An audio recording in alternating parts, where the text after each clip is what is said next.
Kalthum says that what is the ruling on a couple who get married and they agree among themselves, though they have no obstacles, nothing to prevent them from having children and reproducing, and they agree not to have any children.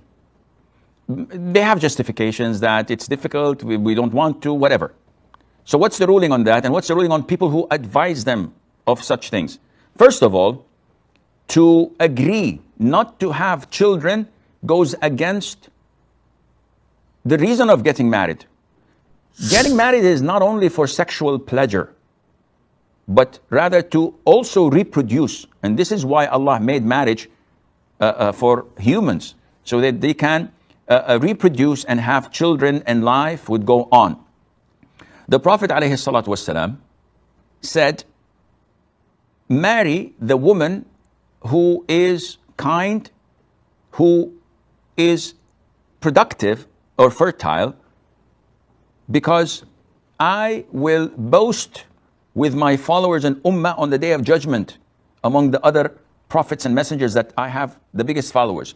So the Prophet is telling us to marry a woman that can give birth to children and she's fertile. One would say, how would I know, Sheikh? Take her for a test drive? Ha ha ha. No, this is not what is meant.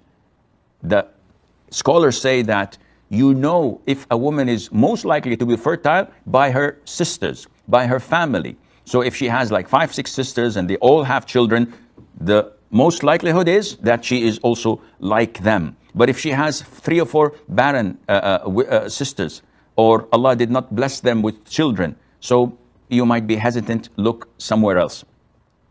And also the Prophet ﷺ was approached by one of his companions, and his companion said to him, O Prophet of Allah, I want to marry a woman, but she does not give, she cannot conceive. Most likely she got married once, twice before, and she failed to conceive. And this is not within her reach. It is not something wrong with her. This is how Allah created her. So she's not to be blamed for that. So the Prophet said, do not marry her. And the man repeated it. And he said, do not marry her. And the man repeated it for the 3rd time.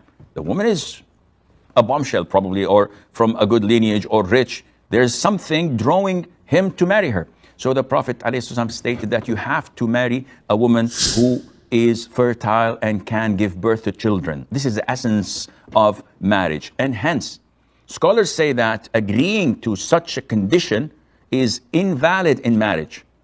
And a man or a woman must not abide by it because it is sinful. It goes against Allah's religion. So you're choosing something out of your own mind and whims, and it is against what Allah has prescribed for us. Those who advise them not to have children forever, as they are as sinful as they are.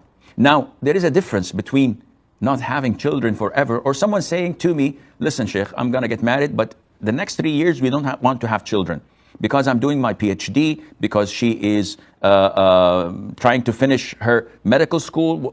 There is a reason, a legitimate reason, but to come and say, I don't want to have children at all, and this happens to a lot of the men who wants to marry a second wife.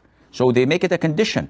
I have from my first wife children, but for the second wife I said, listen, I'll marry you on the condition that you don't bear children. This is haram, and this condition is void, and hence that is sinful. May Allah Azza wa Jal guide Muslims back to Islam.